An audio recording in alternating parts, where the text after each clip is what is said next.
स्वागत है आप सभी का हमारे YouTube channel RS arts classes में। मैं राम अवतार Sharma, mentor RS arts classes आप सभी की। मैं राम अवतार Sharma, mentor RS arts classes आप सभी का अपने इस चैनल में हार्दिक स्वागत करता हूं। अब मैं आपको एक और महत्वपूर्ण भाग पर लेकर के चलता हूं, वो है आपका सेक्शन बी, जिसमें लघुत्तरात्मक प्रश्न पूछे जाएंगे और एक प्रश्न 2 नंबर का होगा। कुल प्रश्न इसमें से 11 आएंगे, यानी टोटल ये 22 नंबर के क्वेश्चन होंगे और ये आपके 6 चैप्टरों से पूछे जाएंगे। वो चैप्टर हैं chapter number 4, chapter number 5, chapter number 8, chapter number 9, chapter number 10 और 11।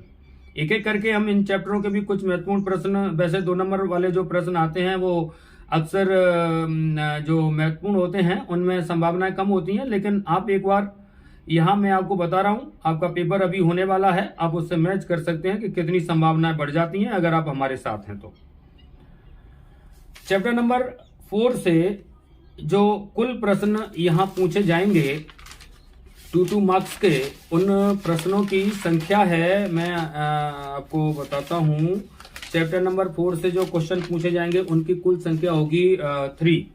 2 नंबर के 3 क्वेश्चन पूछे जाएंगे और मैं आपको बता रहा हूं, आप इसमें से यकीन मानिए कि आपको सारे प्रश्न इसी में से मिलने वाले हैं। पहला प्रश्न है, महावीर स्वामी या जैन धर्म की प्रमुख शिक्षाओं को लिखिए। मैं आपको एक और बात बताना चाहूंगा, इन प्रश्नों की शब्द सीमा 50 शब्द है। और पहला प्रश्न है, महावीर स्वामी या जैन धर्म की प्रमुख शिक्षाओं को लिखिए। दूसरा प्रश्न है, गौतम बुद्ध या बौद्ध धर्म की प्रमुख शिक्षाओं को लिखिए। तीसरा प्रश्न है, बौद्ध संघों के नियमों को स्पष्ट करो या बौद्ध संघ में जीवन पर प्रकाश डालिए। अगला प्रश्न है, बौद्ध संघ में भिक्षुओं के व्यवहार के नियम क्या थे, लिखिए। यानी भिक्षुओं के लिए क्या नियम बनाए गए थे उन पर वर्णन करना है। अगले 3 प्रश्न हैं स्तूप से संबंधित हैं। पहला प्रश्न है, स्तूप क्यों बनाए जाते थे। दूसरा प्रश्न है, स्तूप कैसे बनाए जाते थे। और तीसरा प्रश्न है, स्तूप संरचना कैसी होती थी, स्पष्ट करो। जिन विद्यार्थियों को मैंने पढ़ाया है इनमें आप क्यों कैसे का विशेष ध्यान रखें कि क्यों में क्या आंसर देना है और कैसे में क्या आंसर देना है। कई बार ये होता है कि कैसे में हम संरचना को लेके आते हैं, लेकिन कैसे में संरचना नहीं लिखनी है। जो नियमित कक्षाओं में पढ़े हैं उन्हें मालूम है कि कैसे में क्या आंसर लिखना है। एक प्रश्न है, जो 2 प्रश्न है अलग अलग, लेकिन मैंने एक ही में इनको जोड़ दिया है। अमरावती स्तूप क्यों नष्ट हुआ, वहीं सांची कैसे बचा, लिखिए। ये 2 अलग प्रकार से भी पूछा जा सकता है कि अमरावती स्तूप के नष्ट होने के क्या कारण थे और सांची स्तूप के बचाव किस प्रकार से किया, या वहां की रानियों का योगदान क्या था, इस पर आपको पूछा जा सकता है। इसी क्रम में स्तूपों में लगी मूर्तियां केवल मूर्तियां नहीं, ये 3 प्रकार से प्रश्न पूछा जा सकता है। ये केवल मूर्तियां नहीं, पत्थरों में गढ़ी कहानियां थी, स्पष्ट करो। स्तूपों में लगी मूर्तियां केवल मूर्तियां नहीं बल्कि पूजा के प्रतीक थे, स्पष्ट करो। स्तूपों में लगी हुई मूर्तियां केवल मूर्तियां नहीं बल्कि लोक परंपराएं थीं, स्पष्ट करो। अगला प्रश्न है, महायान कौन थे और इनकी प्रमुख विशेषताएं क्या थीं। अवतारवाद से आप क्या समझते हैं, स्पष्ट करिए। और मंदिर निर्माण पर टिप्पणी लिखो।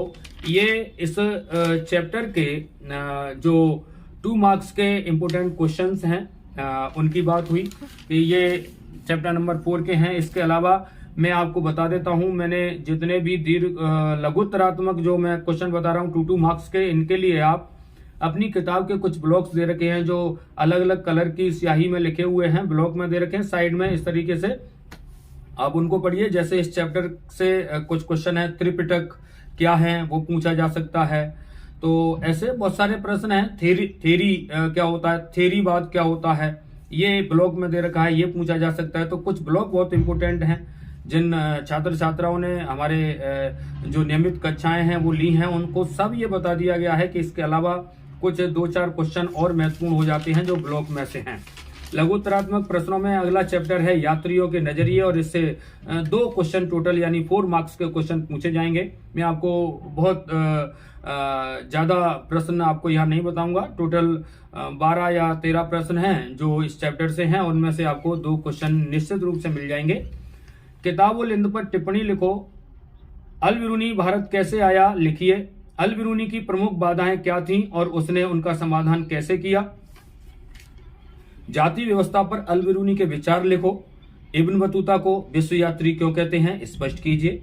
इब्न बतूता किस प्रकार भारत पहुंचा। रिहला पर संक्षिप्त लेख लिखो। भारतीय शहरों पर इब्न बतूता के विचार लिखिए। भारतीय डाक प्रणाली को देखकर इब्न बतूता क्यों आश्चर्यचकित हुआ, यानी कि भारतीय डाक प्रणाली पर इब्न बतूता के विचार लिखिए। वर्नियर कौन था और यह भारत क्यों आया। इब्न बतूता पर एक प्रश्न और महत्वपूर्ण है, नारियल और पान का वर्णन इब्न बतूता ने किस प्रकार किया है। वर्नियर पर अगला प्रश्न है, मुगल कालीन शहरों को वर्नियर ने शिविर नगर क्यों कहा है। भूमि स्वामित्व पर वर्नियर के विचार लिखिए। ये एक और प्रश्न है, और क्योंकि हम जानते हैं वर्नियर ने जो डिस्क्रिप्शन दिया है वो लैंड ओनरशिप का डिस्क्रिप्शन दिया है। इसी क्रम में वर्नियर पर एक और प्रश्न है, वर्नियर के अनुसार निजी स्वामित्व राज्य और जनता दोनों के लिए हानिकारक कैसे था। बहुत महत्वपूर्ण प्रश्न है, ये क्यों इसने कहा कि ये दोनों के लिए हानिकारक है। एक और प्रश्न जो इस चैप्टर में टोटल 7 हेडिंग हैं और 7वें हेडिंग से 2 प्रश्न और हैं, इन पर भी हम बात करेंगे। दासों पर इब्न बतूता के विचार लिखिए कि भारत की दास प्रणाली कैसी थी, और सती प्रथा पर वर्नियर के विचार लिखिए। ये आपके चैप्टर 5 से क्वेश्चन है, जिसमें से 2 लघुतरात्मक प्रश्न पूछे जाएंगे, और अगला चैप्टर है 8, जिसमें से 2 क्वेश्चन यहाँ से भी आएंगे, यानी 4 मार्क्स के क्वेश्चन यहाँ से भी पूछे जाएंगे। चैप्टर का नाम है किसान, जमींदार और राज्य। कुल मिलाकर के कह सकते हैं मुगल काल में से 4 मार्क्स के 2 जो क्वेश्चन हैं वो लघुतरात्मक के रूप में पूछे जाएंगे। पहला महत्वपूर्ण प्रश्न है इसका, मुगल कालीन इतिहास की जानकारी के प्रमुख स्रोत कौन कौन से हैं। दूसरा प्रश्न है, खुद कास्ट और पाई कास्ट कौन थे, लिखिए।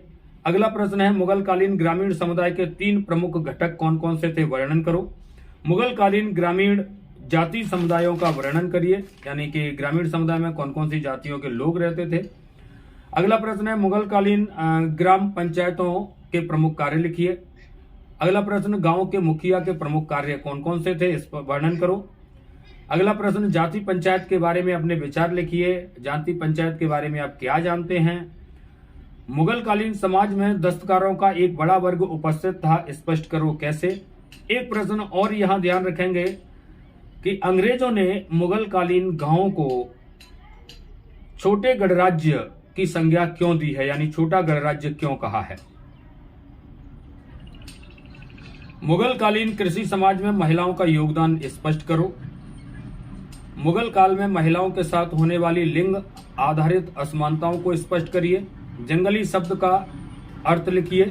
अगला प्रश्न है, मुगल काल में जंगली लोगों की विशेषताएं लिखिए। अगला प्रश्न है, मुगल काल में जंगलों में घुसपैठ के कारण लिखिए। अगला प्रश्न है, जमींदारों के कार्यों का उल्लेख करो। अगला प्रश्न, जमींदार जनता और राजा के बीच दूरी था, स्पष्ट कीजिए। अगला प्रश्न है, जमा और हासिल से आप क्या समझते हैं, लिखिए। अगला प्रश्न है, मुगल कालीन राजस्व व्यवस्था की विशेषताएं लिखिए। क्वेश्चन नंबर 18, अमील गुजार पर टिप्पणी लिखिए। अगला प्रश्न, अकबर ने भूमि का वर्गीकरण कैसे किया, स्पष्ट करो। अगला प्रश्न, राजस्व निर्धारण की अकबरकालीन नीतियां लिखिए। और क्वेश्चन नंबर 21, अब देखिए राजस्व निर्धारण की नीतियों में कोई स्पेशल भी पूछी जा सकती है। आपको ये प्रश्न का उत्तर मिलेगा ब्लॉक में, मैंने आपको पहले भी कह दिया है। सभी चैप्टर जितने भी यहाँ आ रहे हैं लघुतरात्मक के लिए, उनके ब्लॉक पढ़ना बहुत जरूरी है। कणकूत प्रणाली है, खेत बटाई है, लांग बटाई है और एक बटाई है। तो ये 4 प्रणालियां हैं राजस्व की, कोई एक पूछी जा सकती है, और हो सकता है कि आपको चारों का नाम पूछ ले, तो आप इसका ध्यान रखिए। क्वेश्चन नंबर 21, आईने अकबरी पर टिप्पणी लिखिए। अब ये अलग अलग प्रकार से यहाँ पर फिर पूछा जा सकता है। आईने अकबरी किसने लिखी, कितने भाग हैं, किसी एक भाग का पूछ सकता है। मंजिल आबादी क्या है, एक इसमें से फिलिंदा ब्लैंक के लिए पूछा जा सकता है। आईने अकबरी के भागों को क्या कहते हैं, दफ्तर कहते हैं, आबादी कहते हैं। मंजिल आबादी, सतह आबादी, मुल्क आबादी, तीनों बहुत महत्वपूर्ण हैं। इनमें से आपसे पूछा जा सकता है कि इनमें किन किन चीजों की जानकारी दे रखी है। अगला लघुतरात्मक के लिए जो इम्पोर्टेंट चैप्टर है वो चैप्टर है चैप्टर नंबर 9। यहाँ से भी 2 क्वेश्चन आपके पूछे जाएंगे। चैप्टर का नाम है उपनिवेशवाद और देहात। अंग्रेजों से जुड़ा हुआ, अंग्रेजों की राजस्व प्रणाली से जुड़ा हुआ चैप्टर है। बर्दवान की नीलामी के बारे में आप क्या जानते हैं, स्पष्ट करो, पहला महत्वपूर्ण प्रश्न है। अगला महत्वपूर्ण प्रश्न है, राजस्व भुगतान की बंगाल में क्या समस्या थी, मतलब क्यों राजस्व भुगतान में क्या कौन सी चीजें थी जो समस्या देती थी, और जमींदार समय पर राजस्व क्यों नहीं चुकाते थे। यहाँ पर कारण लिखने हैं, जो 4 कारण आपकी किताब में दे रखे हैं। बंगाल में जोतदार कौन थे और ये शक्तिशाली कैसे बने, इनके बारे में हमको वर्णन करना है। तो ये एक और जो महत्वपूर्ण प्रश्न है। और अगला महत्वपूर्ण प्रश्न है, जमींदार अपना प्रतिरोध कैसे जताते थे, स्पष्ट करिए। अगला महत्वपूर्ण प्रश्न है, 5वीं रिपोर्ट से आप क्या समझते हैं, लिखिए। क्वेश्चन नंबर 7, बुकानन कौन था, इसके विवरणों पर प्रकाश डालिए। और क्वेश्चन नंबर 8, पहाड़िया लोगों की विशेषताएं लिखिए। अगला प्रश्न है, संतालों के जीवन पर प्रकाश डालिए। क्वेश्चन नंबर 10, संताल विद्रोह का वर्णन करो। क्वेश्चन नंबर 11, बंबई दक्कन दंगा क्या है, स्पष्ट करो। क्वेश्चन नंबर 12, बंबई में दंगे के क्या कारण थे, लिखिए। स्थायी बंदोबस्त से आप क्या समझते हैं, उल्लेख करो। और रैयतवाड़ी बंदोबस्त से आप क्या समझते हैं, वर्णन कीजिए। और अंतिम प्रश्न है, दक्कन दंगा आयोग क्या है, लेख लिखिए।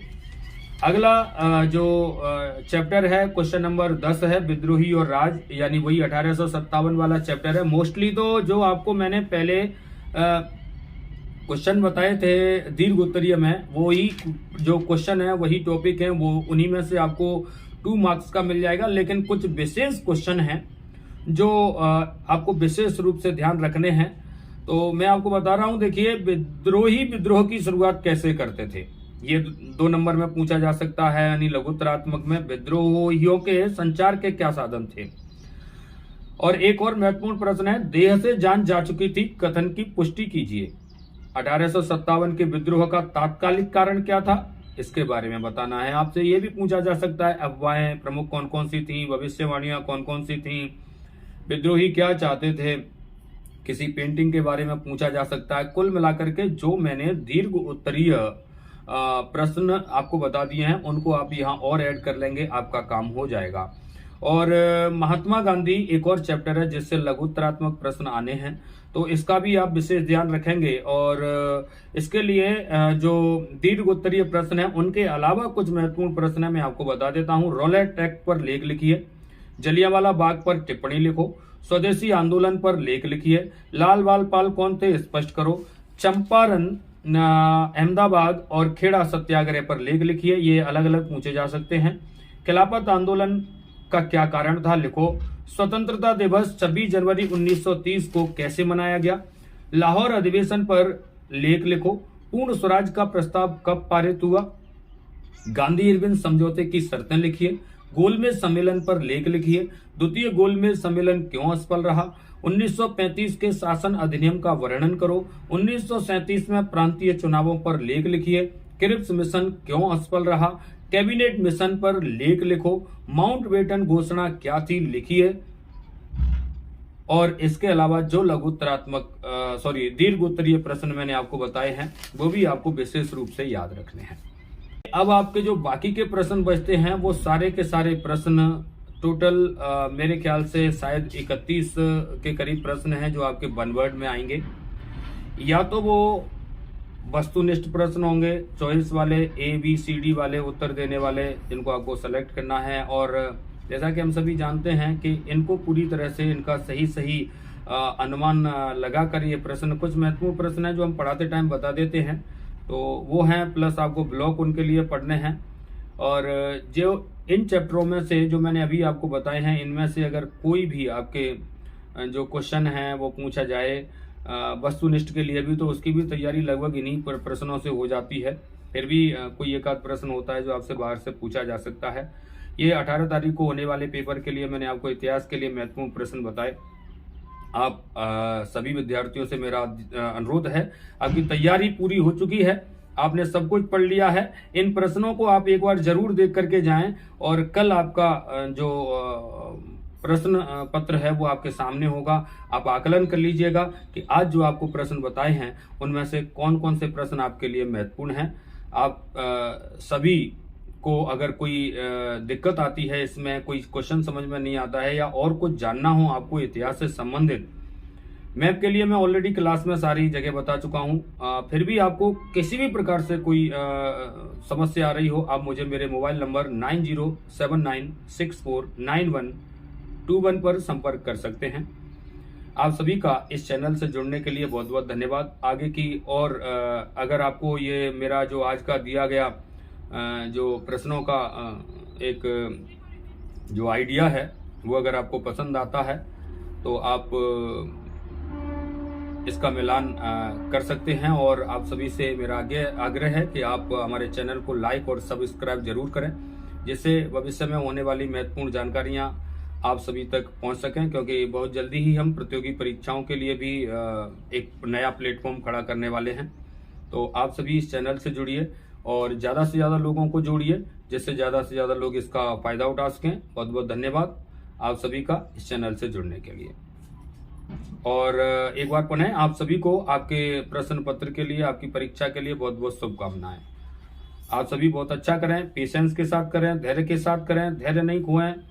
एक बात मैं आप सभी को कहना चाहूँगा, मैं जब से सेशन के पहले दिन से शुरुआत करता हूँ तब से मैं ये बात कहता हूँ, जो पढ़ चुके हैं वो इस बात को जानते हैं, जो वर्तमान में भी अध्ययनरत हैं वो भी इस बात को जानते हैं कि सबसे पहला काम है read your question very carefully.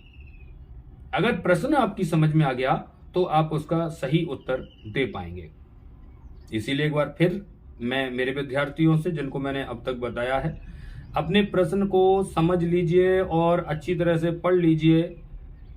ऐसा नहीं हो, क्योंकि कई बार ऐसा हुआ है, अनगिनत विद्यार्थियों के अब तक इस कोचिंग के माध्यम से मैं जिन विद्यालयों में पढ़ा चुका हूं उन विद्यालयों से 99 अंक, ऐसा कोई साल नहीं जाता जब 4, 5, 6 के 99 अंक नहीं आते हैं, 98 नहीं आते हैं।